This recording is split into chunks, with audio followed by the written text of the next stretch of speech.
rumors about this statue actually getting up and moving around this abandoned amusement park. In 2016, I died. That's how I knew.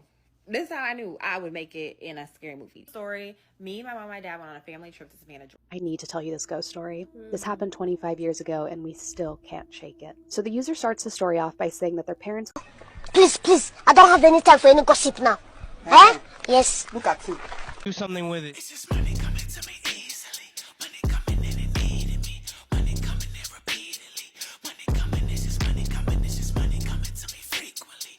Money coming in to be with me. Money coming in secretly. Money coming, it's just money coming. It's just money coming to me always. Money coming in all day. Money coming in all paid. Money coming, it's just money coming. It's just money coming to me frequently. Money coming in to be with me. Money coming in secretly. Money coming, it's just money coming. It's just money coming to me easily. Money coming in and needing me. So have y'all heard about this abandoned amusement park in Mexico where it's a lot of old statues, specifically the main statue being this old statue that is Snow White? Like, this statue has been up and around for a long time. So one day, after hearing a lot of rumors about this statue actually getting up and moving around this abandoned amusement park, these guys go to this amusement park to check out and see if the lore and the story of this is real. They end up going to this abandoned amusement park at night. Like, yes, y'all, at night. And the moment they get into this amusement park or around the area, they actually see this statue walking. Like, no lie, like, this statue right here was walking, y'all. It's a video. I'm about to show y'all. Güey. ¿Velador? Ese no es el velador, güey. Güey, no es un velador. No. No, aguanta. Deja que mi cámara enfoque bien, Deja que mi cámara enfoque bien, güey. Ese no es el velador. No digas perras mamadas, güey. I fast forward it here. No digas mamadas, güey. No digas mamadas, yo. Mira. No digas mamadas, güey. Like, come on, bro. We saw the statue walking. Like, we saw the dress. The statue was walking. They turned the corner and the statue is just standing there propped up like it did not move. Its back to like this resin-like form. First off, why is y'all even chasing this statue?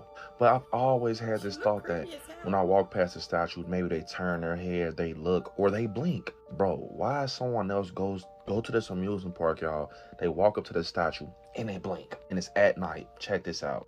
All of a sudden, the Snow White statue blinks. Could you imagine being a part of this group, going to this amusement park, and thinking that this lore could possibly be fake until you actually go in this amusement park and you see the statue walking, and then the statue blinks? Oh, y'all, do y'all believe this? Let me know in the comments. I do. This is wild. My skin is turning yellow, so I'm gonna do my makeup to cover it up and ignore the fact that I probably have an underlying health issue that I need to go get checked out, but I have no money and no insurance, so yeah, let's just do our makeup and cover it up. Also, I'm gonna tell you a really scary story time about something that I remember when I was 6 years old. Just realized that I'm all out of foundation, so I can't do a full beat today. That's okay. We're gonna do the eyes. Okay, so let's take it back. Take it back. Okay, whoa. Not the table. Let's not take the table back. Okay. No, okay, so let's take it back to when I was 6 years old. So it was Christmas morning, or like Christmas Eve night. Like, everybody was sleeping, but 6-year-old me was like trying my hardest to stay awake so that I could see Santa Claus. I wanted to catch him in the act. I was like, I'm gonna be the first kid on this earth that sees Santa Claus. You know, little kids. So I'm like sitting up, waiting to hear a noise, like almost falling asleep, when I hear like a slight kind of shuffling noise coming from the living room. So I'm like, oh fuck, it's Santa. Now is my time to shine. I'm gonna go see him. So I'm super fucking excited. I run to my door, spring out of bed as fast as I can, and I go and I kind of peek around my door frame, whatever. And the first thing I notice is the green glow of the Christmas tree, which is normal for my house. Like, my family used to always turn the Christmas tree lights to green at night. I think it was to match the stockings because my mom had like a green kind of theme for her stockings. Not just stockings, but like she had like a theme for every room, like a color theme for every room, and the color theme for the living room was green. Not that that matters. Actually, it does kind of matter. Well, I remember just thinking, like, how magical is my house? And, like, you know, my little 6-year-old brain just being so grateful that my mom was the type of mom to, like, set up the house so nice for Santa's arrival. And I just remember right as I was thinking that is when I saw something from my chimney, aka the fireplace, which was, like, directly in view of my room, in the hallway of everybody's room, basically. As the guy, like, finally got out from the, chimney, I noticed that he was green. And thinking back on it now, I'm pretty sure it definitely was. It absolutely was the glow of the green lights, like, reflecting off of his outfit. I'm pretty sure he was wearing all black or something like that. Obviously, he was trying to rob our fucking house. I watched this guy as he is literally taking out a pillowcase and fucking going under my tree, going under our family's tree and stuffing up his fucking shit with all of our presents. I was like, yo, that's the fucking Grinch guy. The Grinch is in my house. No way. I was floored. I think that was like the first year that my mom showed me the Grinch movie, like How the Grinch Stole Christmas. The real one, like the real people one, like the one where he actually looked really scary. And so I was really thinking, like, this was it. He's gonna steal the presents, he's gonna steal the tree, he's gonna steal us, and he's just gonna take off and we're not gonna have a Christmas. So at that point I froze and I'm standing in the doorway staring at him doing this, tears welling up in my eyes. I didn't know what to do. I thought Christmas was over. As if it was like a Christmas miracle, a miracle from Santa Claus himself. The guy, the Grinch, stepped on the only loose floorboard in our living room, and it creaked so fucking loudly that it woke up my dog that was sleeping in my parents' bedroom, and she went ballistic. She went absolutely fucking insane, which then woke up my whole family. And thankfully my stepdad and the dog ran out of the bedroom. This is like what I remember in my brain. Okay, I was 6, so it's kind of jumbled for me, but I remember like seeing the door of their bedroom bust open and the dog flew out first. Then my stepdad ran out behind the dog, and oh my God, it scared me so bad that was when I like hop, skipped, and jumped back into my bed. I got some bravery back and I ran back over to my door frame and I peeked around to see like how this was gonna go down, what was gonna happen, if he was going to catch the Grinch, if we were gonna get if Christmas was gonna be saved. But I never got to really see anything except for the fact that my stepdad had fucking like intercepted the man. I'm pretty sure he had him in his grip, and that's all I saw. That's all I saw, because my mom came out of the bedroom, realized that I was awake and watching the situation go down. So she ran out of her bedroom, grabbed me, threw me in her room, locked me in her bedroom, ran back out, went into my brother's room, grabbed my brother, ran back into her room, locked us all in there. And that's pretty much all I know about the situation. Because, like I said, I was 6 years old. They kept all of that from me. I wasn't supposed to know any of it. The cops were called, and the guy did get arrested because my dad like ended up detaining him in the house until the police got there, and we did get all of our presents back. So Christmas was not stolen by the Grinch, and I was really happy about that. And I don't know why I didn't tell my mom that I saw the guy come in, because I just didn't want her to like either not believe me or like freak out even more. Plus, I was just happy that we got to have a relatively normal Christmas after that. And then I pretty much forgot about it for the rest of the day until I was older. I don't know, it was fucking scary. Also, this is not my best look. This is not my best job. I'm pretty concerned about my yellow skin. Why is my skin turning yellow? Okay, so this is the first Storytime submission I've received. I'm excited because it's raining and it's nighttime and it got the little spooky vibes. So here we go. I don't even know if this counts as a crazy story, but it's something I think about every couple months. It happened last winter. I live in a 1-bedroom apartment on the 2nd floor of an old building. One of the places where the bathroom door doesn't latch unless you lift it slightly when you close it. The night this happened, I had just gotten back from Target. I put everything away, took my makeup off, and got into bed around 11:30 at night. I locked my door like I always do, or at least I thought I did. Around 1 in the morning, I heard my bathroom door close, not slam. just the soft click it makes when it finally catches. At first, I genuinely thought I imagined it. I hadn't been drinking, I hadn't taken anything, and I even sat up to look. I stayed in bed for a few minutes after that, mostly just annoyed because I knew the bathroom door had been open when I went to sleep. When I finally opened my bedroom door, the bathroom light was on. I never leave it on because it flickers. The shower curtain was pulled closed, which I also never do because it traps moisture. I didn't scream, I didn't even freeze. I just said, "Hello?" out loud, not loudly, just normal. Someone said my name back. It was a man I had gone on. Hey. Girl, what?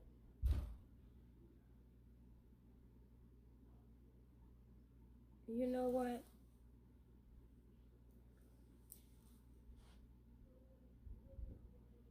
Why are you even here?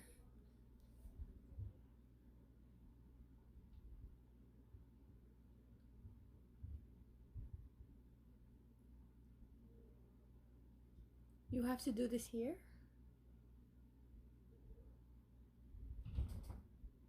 How do you sit under your bed?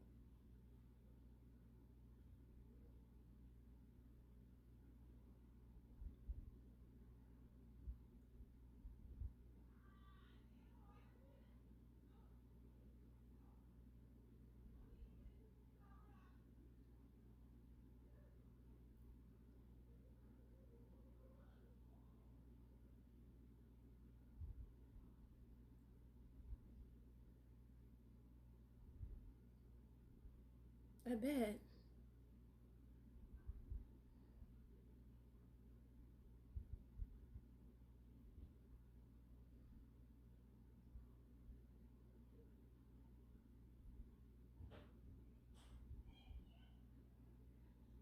Squatters. Yeah, that's creepy as hell.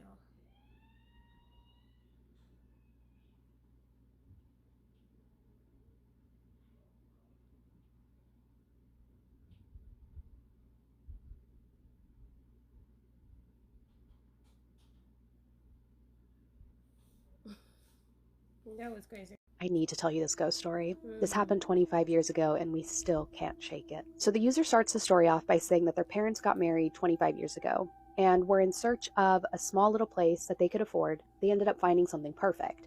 Wasn't in the best neighborhood, but they could afford it, had 2 bedrooms, 1 bath, and it was actually near their father's job. So they took it and they moved in almost immediately and everything was going great. Of course it was. Of course it frickin' was. Everything's always going great before things go to shit, right? Okay. Anyway, the user's dad's grandmother decided that she wanted to get them a little housewarming gift, something perfect that would look really nice in their space, and she found it at a yard sale.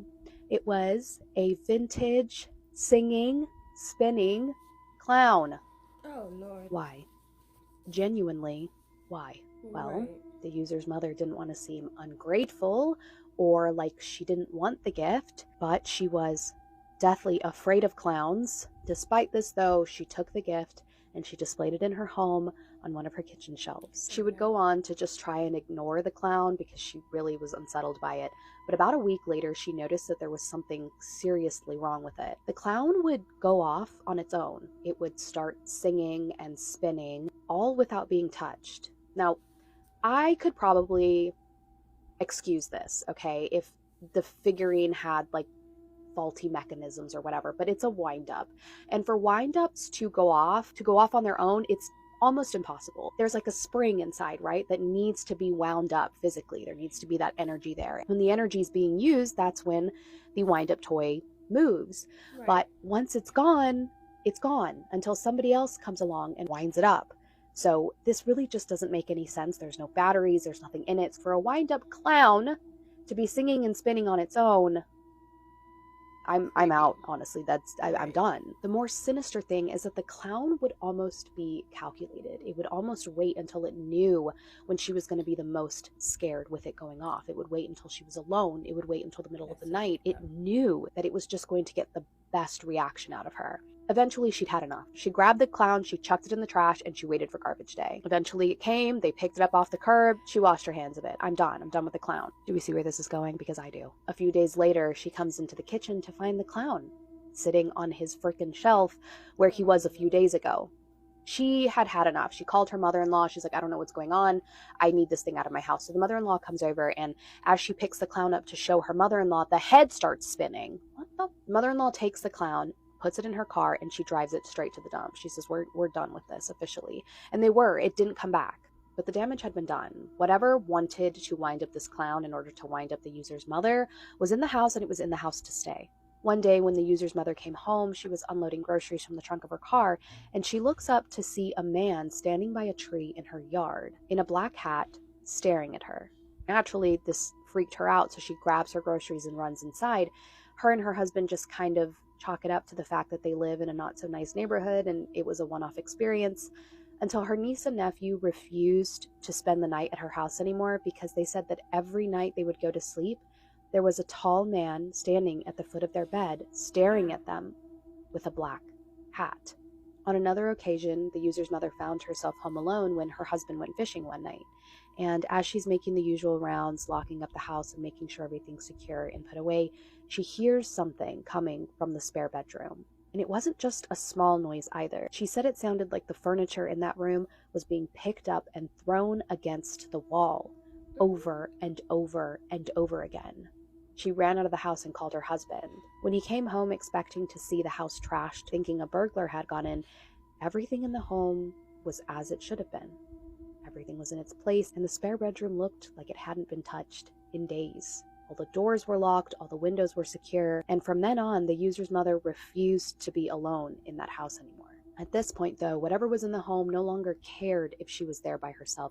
It just wanted to be known that it was there. One night, when they were getting ready for bed, they noticed a woman standing in their front yard, staring at the home, mumbling under her breath. She looked disheveled and old, and she was standing by the exact same tree that the tall man in the black hat was standing at. The user's mother would go on to say that this was not the only time that the woman showed up, and after about the 10th time, their father was fed up, and he ran out of the home, yelled at her to leave before he would call the police. The old woman seemed to realize that he was standing there.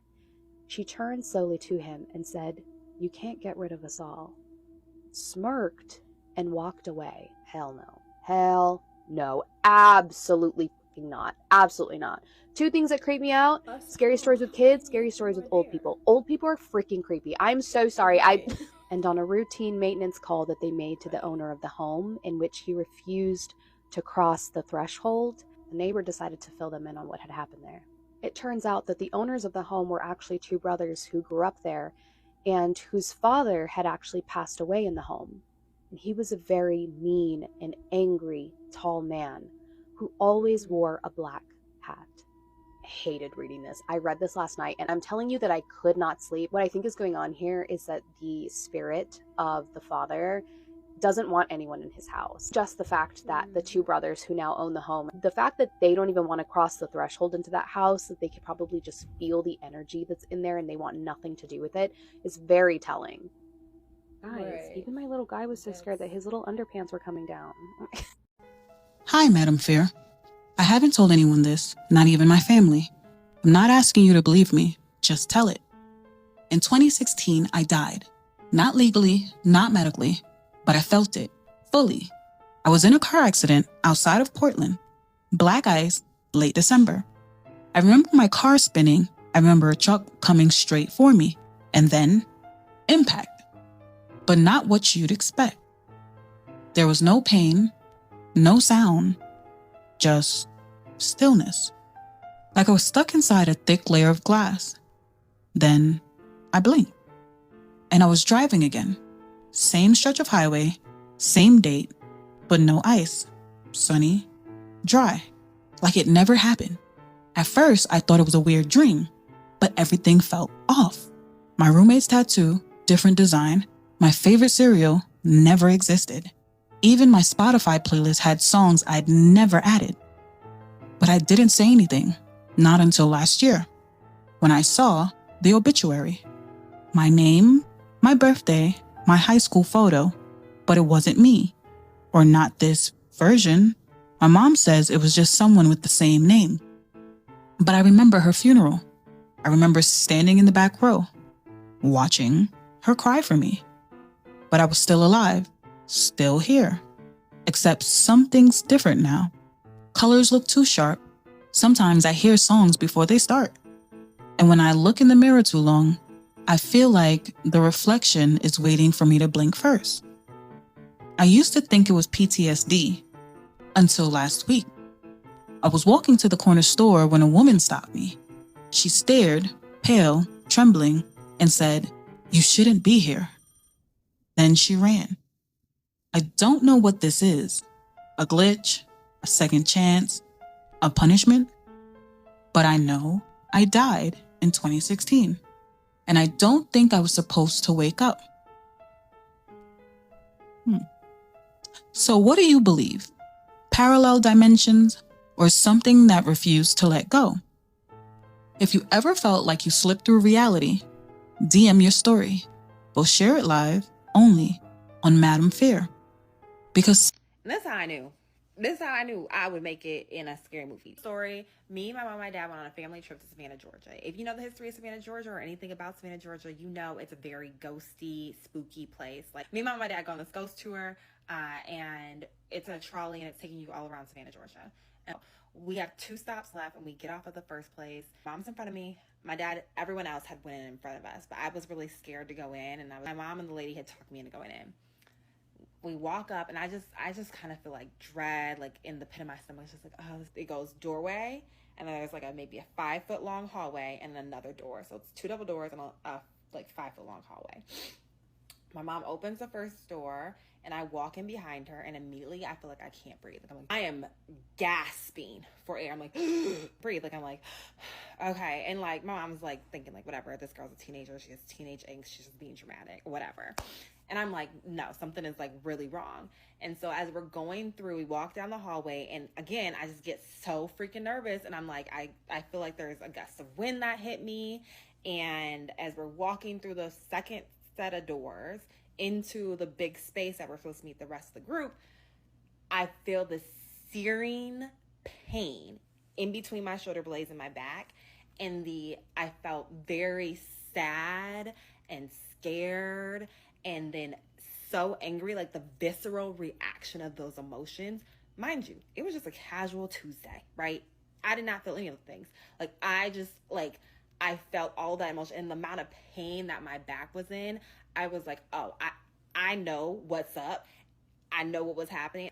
And that's how I knew I was Black, because I turned around and hauled ass. I was like, nope, absolutely not. And I just turned around. I pushed past the tour guide and knees to chest, haul ass straight out of there. Like I went all the way back. I ran to the trolley. Mind you, the trolley had driven up the block. And I hopped on, and I just like was crying. Like my mom like trying to run up with the tour guide. Like, what is going on? What happened? Like, why was she acting like that? Right? We get on the bus, my mom and the tour guide.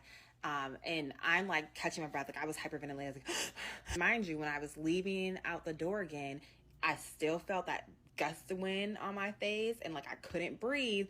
So like I was trying to catch my breath just from that, not just from the running. Like I felt like I was being suffocated. And the tour guide and my mom get on the bus, and they're like, my mom's like, what is going on with you? Like, what happened? Like, what did you feel? What did you see? Like, what's going on? And the tour guide is just looking between me and my mom, like, what are you guys talking about? Mom's like, she's just very sensitive. She's very perceptive. Like, I don't know what you're used to, but like, she just like is very perceptive.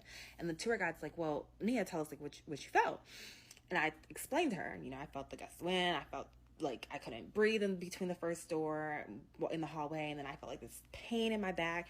And she's like looking at me like, and she was like, what do you know about this place? I was like, literally nothing. We just landed. Like we just got in this morning. Like, I don't know anything. I'm just a girl. Like, she's like, oh, well, that's strange, because where you said you couldn't breathe, someone hung themselves in that doorway. Like and she's like, and when you were walking through the second door, there was a big fight between the 2 partners who had owned the building before, and the guy, his partner, stabbed him in the back as he was either leaving or entering the building. That's how he died. And I was like, oh my goodness. I lived in a haunted house for 10 years. Most people visit haunted houses for fun. I slept in one every night for 10 years. Let's talk about it. What's up, guys? Bay Area Jules here, and welcome back to another episode of my series, Boo in the Bay, where in honor of spooky season, I am unpacking all the lore behind some of the Bay Area's most haunted and sinister locations. And today's video is a little bit different. Normally I'm covering places that are open to the public, that you've heard of before.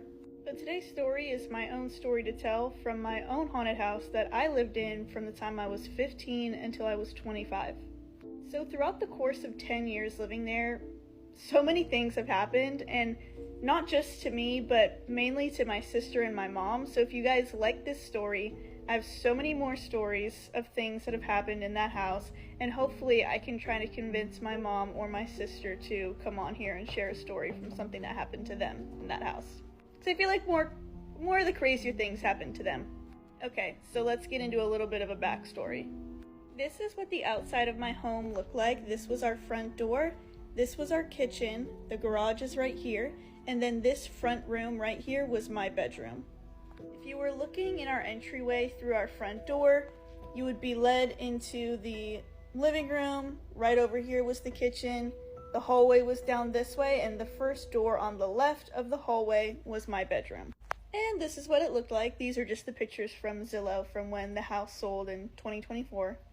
So when I was a senior in high school, I didn't have a sixth period, so I would get out before all the other kids, and I would just walk home. It was close enough to walk. It was honestly like a 10-minute walk from my high school to my house.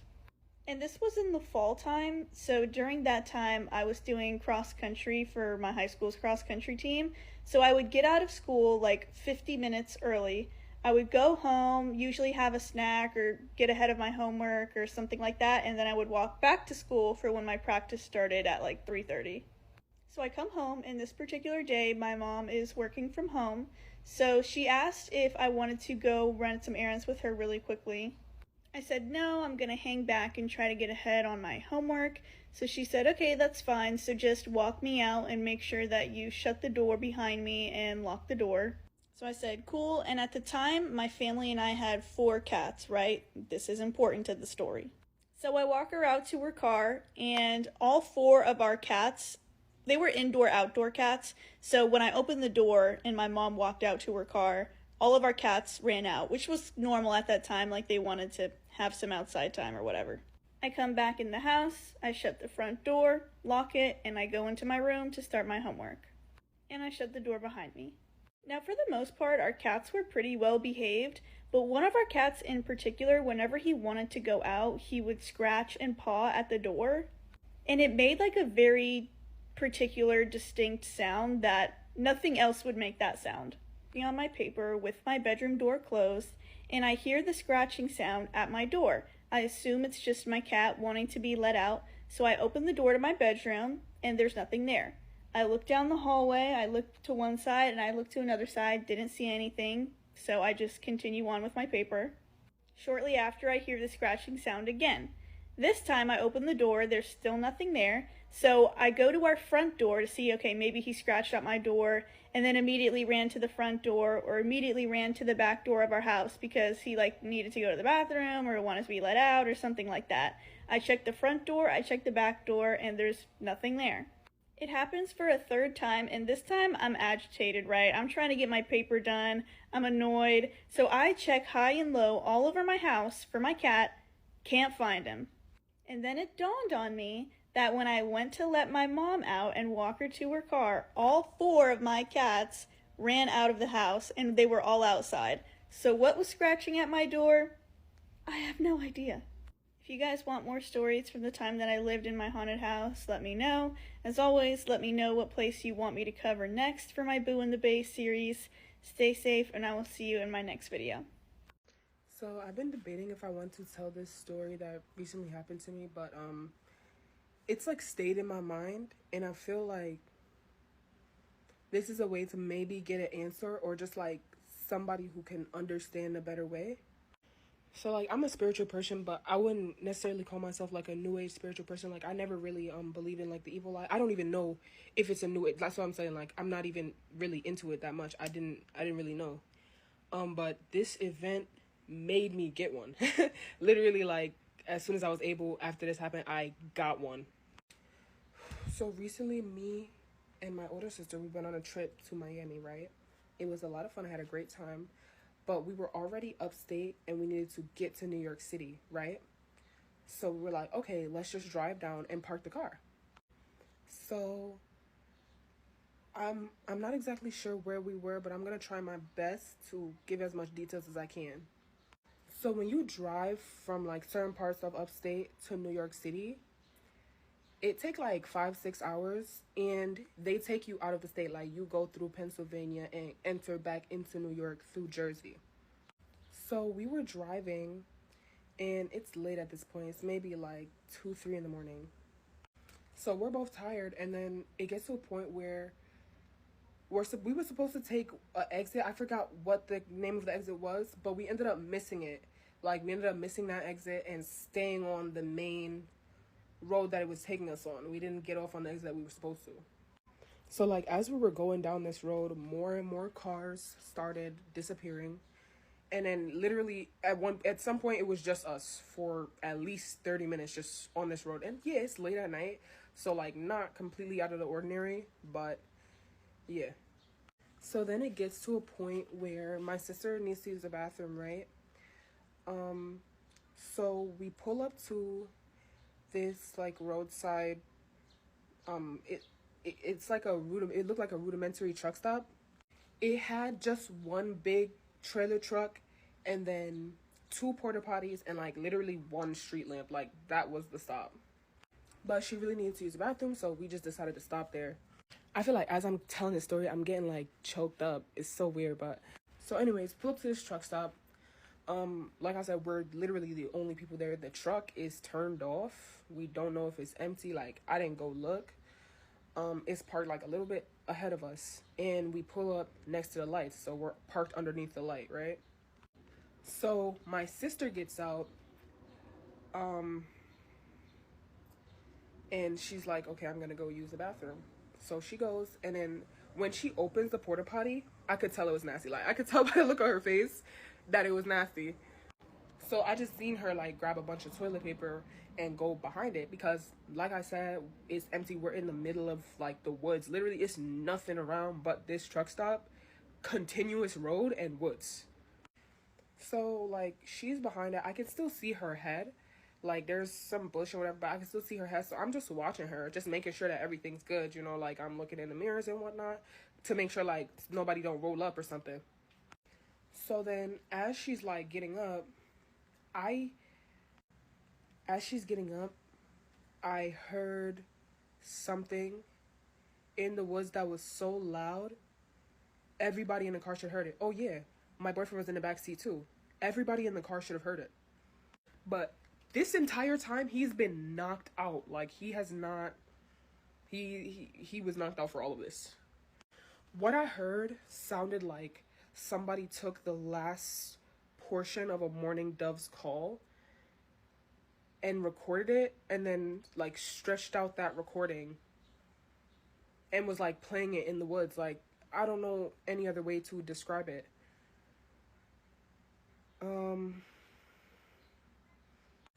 So my sister's walking back, right? My sister is like me. Like shit like that is an immediate hell nah. Like let's leave now. So I'm looking at her and she's taking her time getting back to the car. And I'm like, bro, what? Like I'm literally looking at her with bewilderment. I'm like, so she gets to the back door. She's getting something out of her suitcase because like I said, we're on our way to Miami. She's getting something out of her suitcase. And I look back at her and I'm like, did you not just hear that? And she was like, hear what? Like, I don't know what you're talking about. I said, Jamala, it sounds like an animal in the woods. As soon as she heard that shit, it was over with. She jumped in the car so fucking fast. Like, immediately jumped in the car and we were fucking out of there. And then as I'm describing it and I'm saying like, did you not hear that? She's like, no. Y'all, this noise was so fucking loud. Anybody in my vicinity should have been able to hear it. And she was outside. It was so loud. It was so fucking loud. So at this point, I'm literally tearing up. But I don't want to start tripping because it's going to make her start tripping. I'm literally like on the brink of tears though. I'm like, no, like that is so fucked up. Like that's so scary because I was already. I'm terrified because I don't know what just happened. Like before our trip, we had bought a bunch of new jewelry, and my sister had on 3 bracelets, right? 3 like gold link bracelets, and one of them was an evil eye bracelet. Mind you, she had been wearing them already, no problems with them. Like, I know sometimes bracelets just break off, but no problems with them. She got out of the car with the bracelet on, and then when she came back, she did not have on the bracelet. And I heard that noise. So now we're in the car like, damn, was something trying to get you? Like, did that bracelet, like, protect you? Did that help you? So now I'm freaking out, and now I'm on some wrong turn shit. I'm like, it's the exit. It's because we fucking missed that exit. This is some wrong turn shit. So now we're continuously driving, and then this is where I don't know if that night was supposed to be like a blood moon or whatever, because the moon wasn't even like a full moon, and I feel like usually when I see that, it's a full moon. It wasn't even a full moon, but it was orange, like not red, like it was so orange, and it was so big.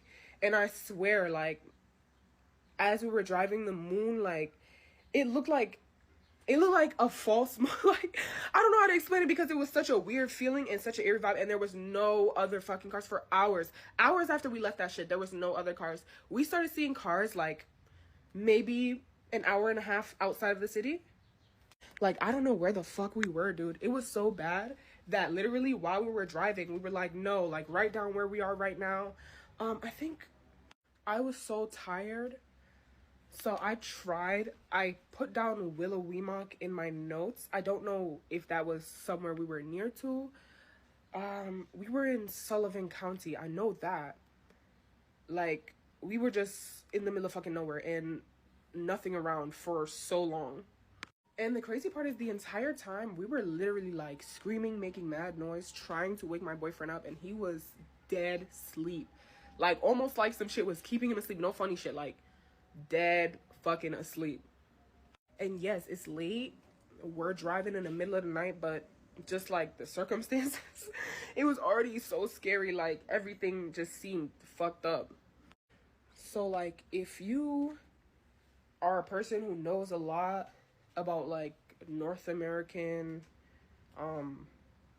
folklore, I guess I would say, or whatever is happening in the woods of North America, or you've ever heard of something like this, what happened? I want to know, because I'm thinking of it and it's not something that I can explain with my own brain. So I came across this spooky story and I literally cannot explain what happened to this person. Maybe y'all can help. And he couldn't explain this either. He says that this happened in 1993. He was about 11 years old. He grew up in central Victoria, Australia, and every summer they would go up to North Wales to go visit his aunt. Again, they would go every summer, and it was about a 10-hour drive, so every time they would stop in the middle somewhere so that way Dad could rest. Well, in 1993, this one specific time, Mom came across this advertisement about this brand new resort-style hotel.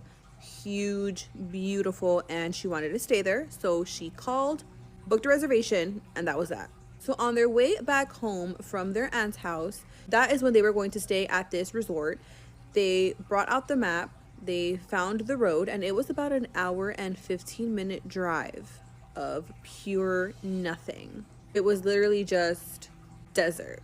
Kind of similar to this, but again, imagine driving an hour and 15 minutes of just this. So it was a long stretch road. Finally, they found the entrance, drove in for about 15 minutes, found a gate, they opened, then they closed it, and then they drove a little bit further down, and they finally found this resort. So finally, they pull up to this resort hotel. Mom and Dad get off to check in, and a few minutes later, they come back to the car, and they are confused because they said that there's nobody there. James and his brother are confused. They're like, what do you mean there's nobody there? They get off, they go look around, and there's literally not a single person inside that hotel. They go check behind the reception area, nobody there. Adjacent to this hotel was a cafe restaurant type of deal, and there was tables there with food on the table, with drinks in these cups. They go to the kitchen area. That whole restaurant is empty as well. They go back to the resort. They start walking around, and it's kind of divided between left wing and right wing where all the rooms are. They go up and down both sides. The doors are open. Some of the rooms are clean. Some of the rooms have the carts where the maid service is going to turn on the rooms. There is fresh linen. There is fresh towels, but not one person is on that property. Mind you, there were vehicles that were parked in the parking lot. So dad is concerned now. He's like, all right, we gotta go. I don't feel safe. I have my family here. We gotta go. On their way out, they see that there is a motorcycle out there with the keys in the ignition as well. So dad is like, you know what? Let me call 911, the local police department. He does. And they say they're on their way. Could wait there if they'd like, or they can bounce. And dad's like, we're bouncing. I have my kids here. I need to get out of here. This is too weird for me. What's crazy is that same day they go to this local cafe that's nearby there. They watch the news to see if maybe someone is going to talk about it, something. Nothing was ever said. Now that James is older, he has Googled, he has researched this specific resort. He is not able to find a trace of any type of anything that he's witnessed. He even tried to Google like the satellite view around that area. He found the cafe where they ate, but he was not able to find that road that led to this specific hotel, and he was not able to find the hotel at all. He doesn't know what happened. I don't know what happened. This is weird. What do you guys think? I listened to this story on the Radio Rental podcast. If you guys want to listen to spooky stories, I definitely recommend that one. It is really good. And if you guys have any spooky stories of your own, please send them via DM or email because I'd love to read them. And I will see you guys in the next spooky story. Bye. My name is Daniel, and 3 months ago I died. Not for long, maybe 4 minutes, but long enough for everything to change. I was born with a failing heart. My whole life was hospitals, medication, shortness of breath, and fear. By the time I reached my early 30s, my heart was functioning at barely 10%. Doctors told me if I didn't get a transplant soon, I would make it. Then, out of nowhere, a miracle came. A perfect match. A heart that arrived just in time. It saved my life, but I'm starting to realize it also took something from me and replaced it with something I didn't recognize. I don't remember much after that night. Just flashes, white lights, mask over my face, voices shouting numbers, my own heartbeat, slowing until it stopped completely. The next thing I knew, I was awake in recovery. My body ached, but I was alive. Everyone celebrating. My mother cried. My doctor squeezed my shoulders. You're very lucky, he said. Most people wait years for a heart like this. But who did it come from? I asked. His face changed. He looked away. We're not allowed to discuss that. That was the first red flag, but I was too grateful to care at first. 2 days after surgery, I woke up ravenous, not for food, not for water, for violence. The craving hit me like a wave, sudden, hot, metallic.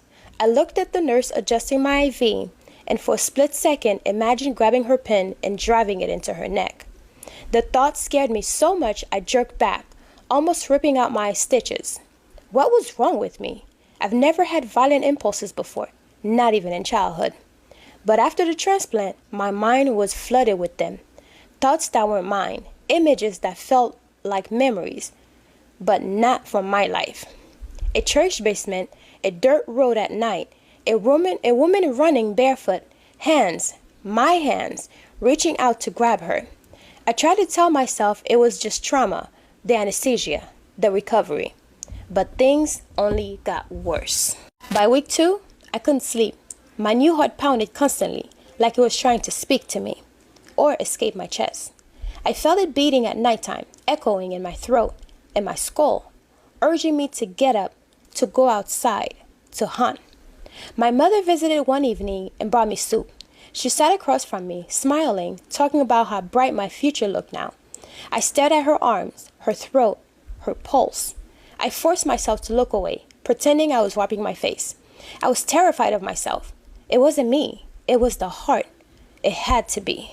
So I hired someone online, a medical record specialist, to help me track down unofficial information about my donor.